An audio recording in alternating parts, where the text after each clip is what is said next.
Branded ഷൂസുകളും ബാഗുകളുമാണോ നിങ്ങൾക്ക് ആവശ്യം? അതും കുറഞ്ഞ നിരക്കിൽ. എങ്കിൽ ചേലക്കരയിലെ അന്ന ഷൂസ് ആൻഡ് സ്പോർട്സിലേക്ക് പോന്നോളൂ. വിപുലമായ കളക്ഷനുമായി അന്ന ചേലക്കരയുടെ നഗരമധ്യത്തിൽ.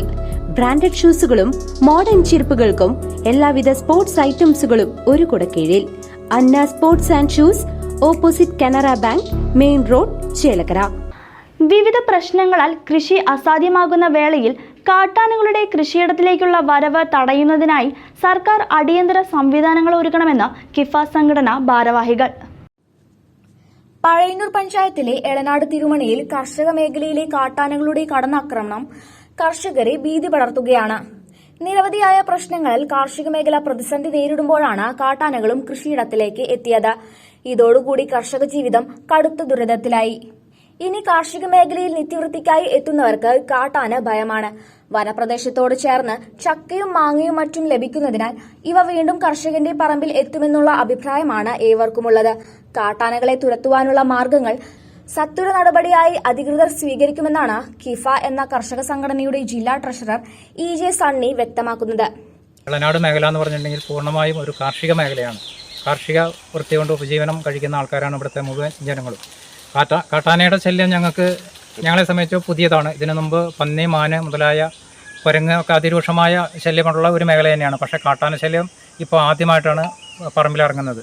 കാട്ടാന ശല്യം എന്ന് പറഞ്ഞിട്ടുണ്ടെങ്കിൽ ഒരു ജീവിത കാലഘട്ടം കൊണ്ട് ഞങ്ങൾ പണത്തുണ്ടാക്കുന്ന മുഴുവനും തന്നെ ഒരൊറ്റ രാത്രി കൊണ്ട് നശിപ്പിച്ച് പോകുന്ന ഒരു അവസ്ഥയിലേക്കാണ് വരാൻ പോകുന്നത്. അപ്പോൾ ജനങ്ങളെ സംബന്ധിച്ചിടത്തോളം വളരെ ആശങ്കയുള്ള ഒരു അവസ്ഥയിൽ ഇപ്പോൾ ഞങ്ങൾ എത്തിപ്പെട്ടിരിക്കുകയാണ്. ഇതിൽ ഞങ്ങൾക്ക് മുന്നോട്ട് വെക്കാനുള്ള എന്താണെന്ന് വെച്ചിട്ടുണ്ടെങ്കിൽ ഇവിടെ ഫോറസ്റ്റ് ഡിപ്പാർട്ട്മെൻറ്റുമായി ബന്ധപ്പെട്ടിട്ട് RRT വളരെ സജീവമായ ഒരു RRT ഇതിന് ഇനി പ്രവർത്തിക്കേണ്ടതുണ്ട്. കാരണം ഇവിടെ കാട്ടാനയൊന്നും ഇറങ്ങാത്തത് കൊണ്ട് നല്ല RRT ടീമൊന്നും ആയിക്കൊള്ളണമെന്നില്ല.